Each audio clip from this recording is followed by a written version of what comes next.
Hello everyone. मैं गौरव देव Bharat GS academy में आप सभी का स्वागत करता हूं। सबसे पहले सभी को राधे राधे, जय सिया राम। तो फ्रेंड्स, आज हम लोग देखेंगे भूगोल चैप्टर से मोस्ट इम्पोर्टेंट 15 क्वेश्चन जो आगामी सभी एग्जाम के लिए महत्वपूर्ण साबित होने वाला है। ठीक है,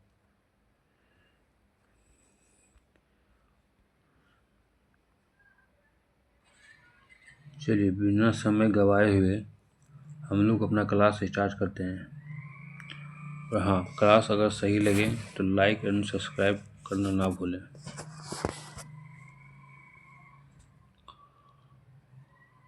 आइए, क्वेश्चन नंबर 1।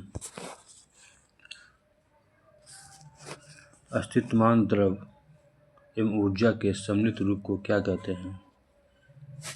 अस्तित्वमान द्रव एवं ऊर्जा के सम्मिलित रूप को क्या कहते हैं? तो आंसर बी हो जाएगा। ठीक है, ब्रह्मांड कहते हैं। नेक्स्ट क्वेश्चन आइए। ब्रह्मांड की उत्पत्ति से संबंधित सर्वाधिक मान्य सिद्धांत कौन सा है? ब्रह्मांड की उत्पत्ति से संबंधित सर्वाधिक मान्य सिद्धांत कौन सा है? क्या हो जाएगा? सी नंबर, महाविस्फोटक सिद्धांत। नेक्स्ट आइए। महाविस्फोटक सिद्धांत थ्योरी का प्रतिपादन किसने किया था? महाविस्फोटक सिद्धांत थ्योरी का प्रतिपादन किसने किया था?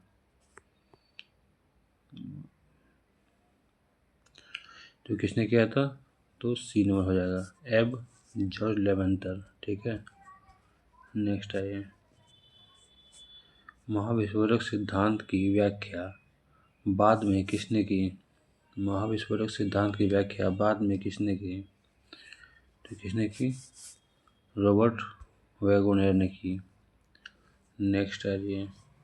साम्य अवस्था या सतत सृष्टि सिद्धांत के प्रतिपादक कौन हैं?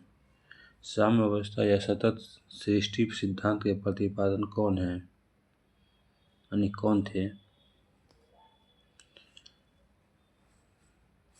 तो कौन थे? बी हो जाएगा, थॉमस गोल्ड और एब हर्मन बॉडी। ठीक, आ जाइए 6 नंबर नेक्स्ट क्वेश्चन का।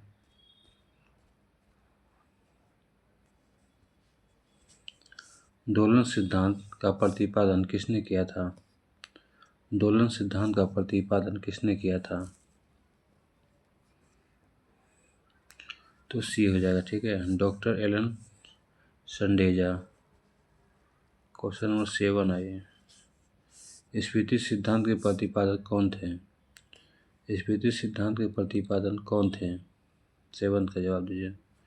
तो एलन गुथ। नेक्स्ट आइए। महाविस्फोटक की घटना आज से लगभग कितने वर्ष पहले हुई? महाविस्फोटक की घटना आज से लगभग कितने वर्ष पहले हुई थी?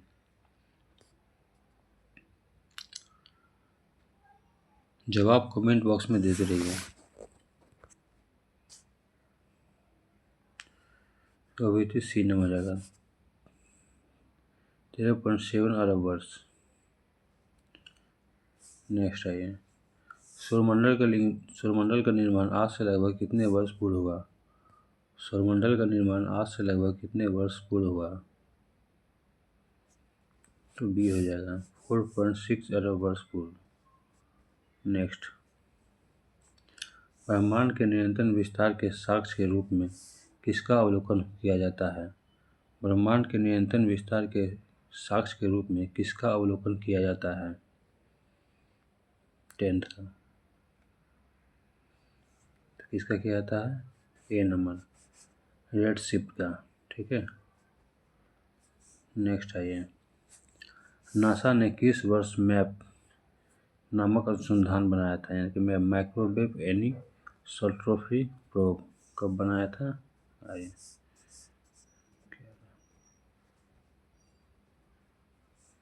बताइए। क्या हो जाएगा? बी नंबर, 2001 में। नेक्स्ट आइए। ब्रह्मांड की आयु 13.7 अरब वर्ष निर्धारित करने की घोषणा नासा ने कब की थी? ब्रह्मांड की आयु 13.7 अरब वर्ष निर्धारित करने की घोषणा नासा ने कब की थी?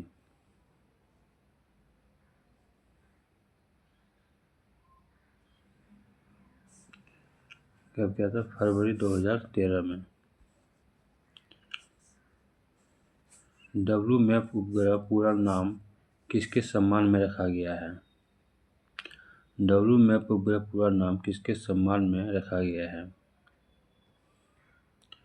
तो किसे सी हो जाएगा, डेविड विल्सन।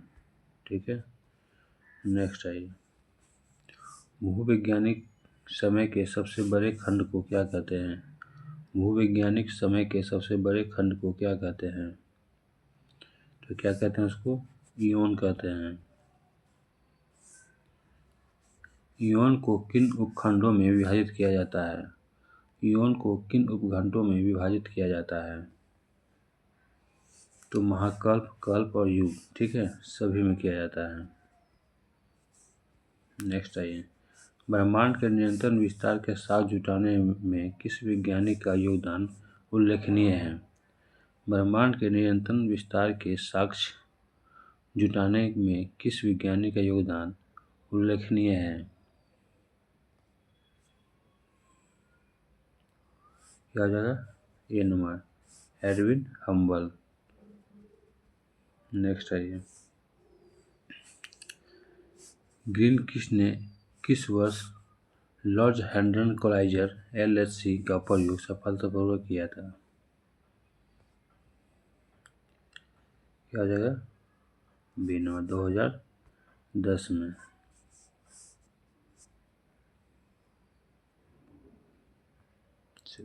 अब आइए 18 में।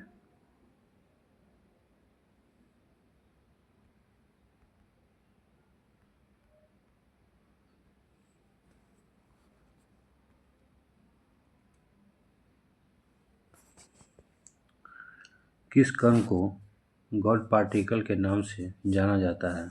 किस कण को गॉड पार्टिकल के नाम से जाना जाता है? तो सी, हिग बोसॉन। नेक्स्ट आ जाइए। हिग बोसॉन की खोज में सफलता कब हासिल हुई थी? हिग बोसॉन की खोज में सफलता कब हासिल हुई थी? तो सी नंबर हो जाएगा। ठीक है, जुलाई 2012 में।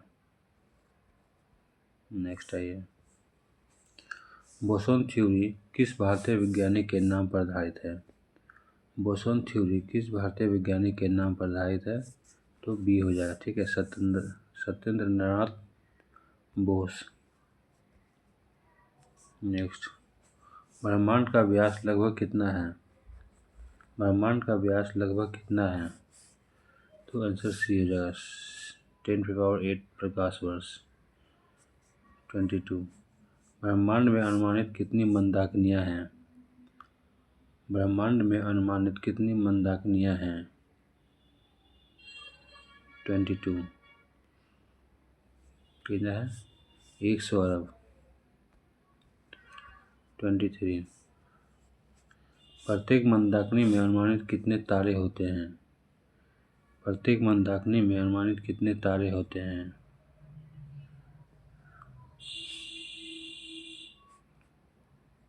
आंसर बताइए। तो बी हो जाएगा। ठीक है, 100 अरब। 24 नेक्स्ट क्वेश्चन। हमारी पृथ्वी की अपनी मंदाकिनी को क्या कहते हैं? हमारी पृथ्वी की अपनी मंदाकिनी को क्या कहते हैं? 24। इसके दुग्ध मेखला कहते हैं। ठीक है,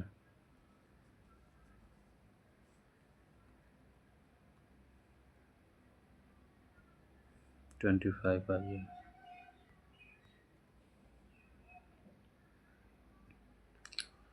मंदाकिनी को सबसे पहले किसने देखा था?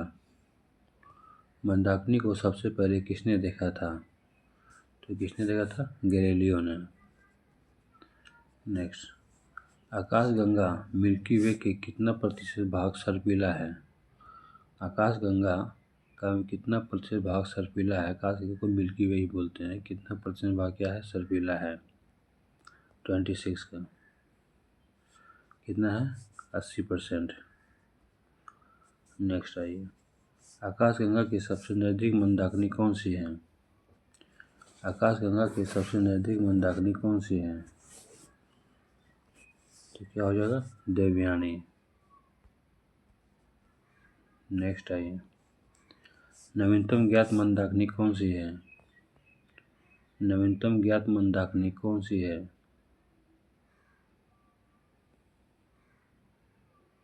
तो क्या हो जाएगा? ड्वार्फ मंदाकिनी।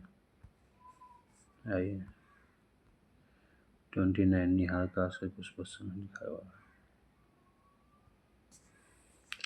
किसे ब्रह्मांडीय नर्सरी कहा जाता है जहाँ तारे का जन्म होता है? बताइए, किसे ब्रह्मांडीय नर्सरी कहा जाता है जहाँ तारे का जन्म होता है? तो बी, ठीक है, निहारिका, जिसको नेबुला भी बोलते हैं। किसी भी तारे का जन्म पूछेगा निहारिका बोल दो, या उसको अलग से निहारिका ना देके नेबुला भी बोल देगा, तो फंसना नहीं है, ठीक है। आइए, निहारिका के अंदर मुख्य रूप से कौन सी गैसें पाई जाती हैं? निहारिका के अंदर यानी कि नेबुला के अंदर मुख्य रूप से कौन सी गैस पाई जाती है? तो ऑप्शन बी हो जाएगा, हाइड्रोजन और हीलियम, ठीक है। 31 आइए,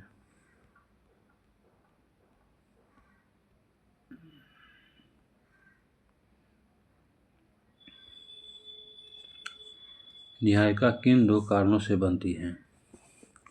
निहारिका किन दो कारणों से बनती है? एक हो जाएगा ब्रह्मांड की उत्पत्ति और सुपरनोवा विस्फोट, यानी कि ये भी दोनों। आइए नेक्स्ट, तारों का जन्म निहारिका के किस हिस्से में नहीं होता है? तारों का जन्म निहारिका के किस हिस्से में नहीं होता है? तो क्या हो जाएगा? सी नंबर हो जाएगा, न्यूटन तारे और श्याम वीवर। 33 आ जाइए, सुपरनोवा से उत्सर्जित पदार्थ से बनी निहारिका के उदाहरण कौन से हैं? सुपरनोवा से उत्सर्जित पदार्थ से बनी निहारिका के उदाहरण कौन से हैं? 33 का, तो क्या हो जाएगा? ए नंबर, वेल और कर्क। 34 आ जाइए, रंग बिरंगी और सबसे सुंदर निहारिका कौन सी होती है? रंग बिरंगी और सबसे सुंदर निहारिका कौन सी होती है? 34,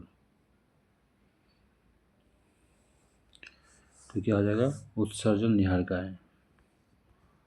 35, उत्सर्जन निहारिका का एक प्रमुख उदाहरण क्या है? उत्सर्जन निहारिका का एक प्रमुख उदाहरण क्या है?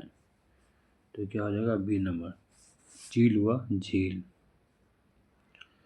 36, कौन सी निहारिका तारों के प्रकाश को परावर्तित करती है? कौन सी निहारिका तारों के प्रकाश को परावर्तित करती है? तो ऑप्शन ए, परावर्तन निहारिका है, ठीक है। 37, परावर्तन निहारिकाओं का उदाहरण कौन सा है? परावर्तन निहारिका का उदाहरण कौन सा है?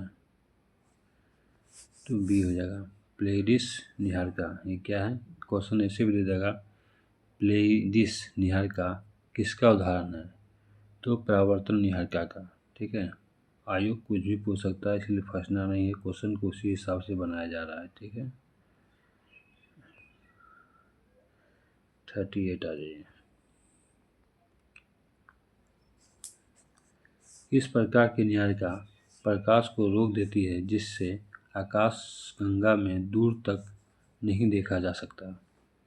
किस प्रकार की निहारिका आकाश को रोक देती है जिससे आकाशगंगा में दूर तक नहीं देखा जा सकता है? क्वेश्चन को पोज करके भी आप लोग आंसर लगा सकते हैं, ठीक है। और कमेंट में अपना आंसर जरूर देखें ताकि आप लोग का भी रिवाइजिंग होते रहे। ये लुसेंट का ही ब्रह्मांड का है और रिवाइजिंग क्लास चल रहा है ये, ठीक है, ब्रह्मांड चैप्टर से। किस प्रकार की निहारिका प्रकाश को रोक देती है जिससे आकाशगंगा में दूर तक नहीं देखा जा सकता? 38, तो ये हो जाएगा बी, श्याम निहारिका, ठीक है, डार्क नेबुला। 39। ग्रहीय न्यायिका का निर्माण कब होता है? ग्रहीय न्यायिका का निर्माण कब होता है? जब तारा लाल दानों में बदलता है। ठीक है, आइए नेक्स्ट क्वेश्चन। ग्रहीय न्यायिका का आकार सामान्यतः कैसा होता है? ग्रहीय न्यायिका का आकार सामान्यतः कैसा होता है? कैसा होता है? ये गोल होता है। 41। हमारी आकाशगंगा के सबसे शीतल और चमकीले तारों का समूह क्या है? हमारी आकाशगंगा के सबसे शीतल और चमकीले तारों का समूह क्या है? तो क्या है? Orion nebula. आइए, नीहारिका में तारों का निर्माण किन बादलों से होता है? नीहारिका में तारों का जो निर्माण है किन बादलों से होता है? तो ये धूल और गैस के बादल। Option B. ब्रह्मांड के रहस्यों को जानने के लिए LHC सुरंग की गहराई कितनी है? ब्रह्मांड के रहस्यों को जानने के लिए LHC सुरंग की गहराई कितनी है? तो 50 से लेके 175 मीटर। 43 हो गया था, अब हम लोग 44 देखेंगे। LHC सुरंग की कुल लंबाई कितनी है? LHC सुरंग की कुल लंबाई कितनी है? तो 27.36 किलोमीटर। ठीक है, नेक्स्ट आइए। ब्रिटिश वैज्ञानिक हिंग्स ने किस वर्ष परमाणुक अवधारणा पेश की थी? ब्रिटिश वैज्ञानिक हिंग्स ने किस वर्ष परमाणुक अवधारणा पेश की थी? क्या हो जाएगा? तो 1964। 46। नेक्स्ट, ब्रह्मांड के निरंतर विस्तार के लिए रेडशिफ्ट के अलावा और किसे साक्ष्य माना जाता है? ब्रह्मांड के निरंतर विस्तार के लिए रेडशिफ्ट के अलावा और किसे साक्ष्य माना जाता है? 46। तो सी हो जाएगा आंसर। ठीक है, सूक्ष्म तरंगों की उपस्थिति और सुपरनोवा विस्फोट दोनों है। ठीक है, 47।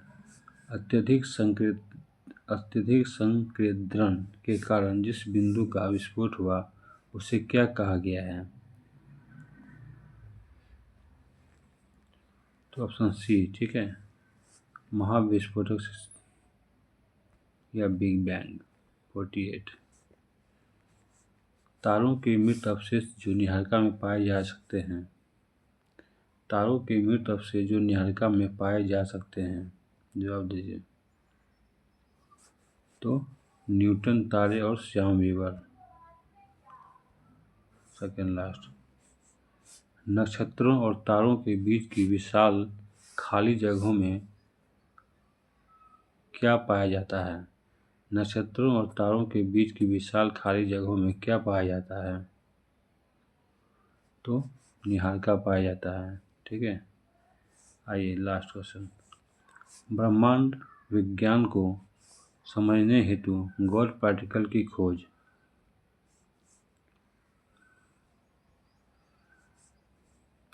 कब की गई थी? बताइए आंसर। कब किया गया था?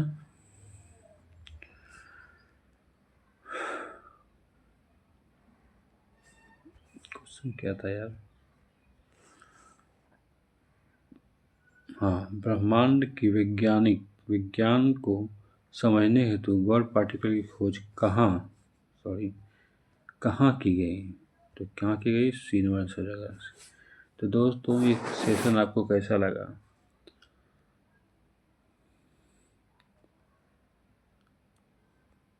चलिए मिलते हैं नेक्स्ट वीडियो में। राधे राधे, जय सिया राम। और हाँ, वीडियो अगर ठीक ठाक अगर लग रहा हो तो ज़रूर चैनल को सब्सक्राइब करें और अपने दोस्तों में ज़रूर शेयर करें।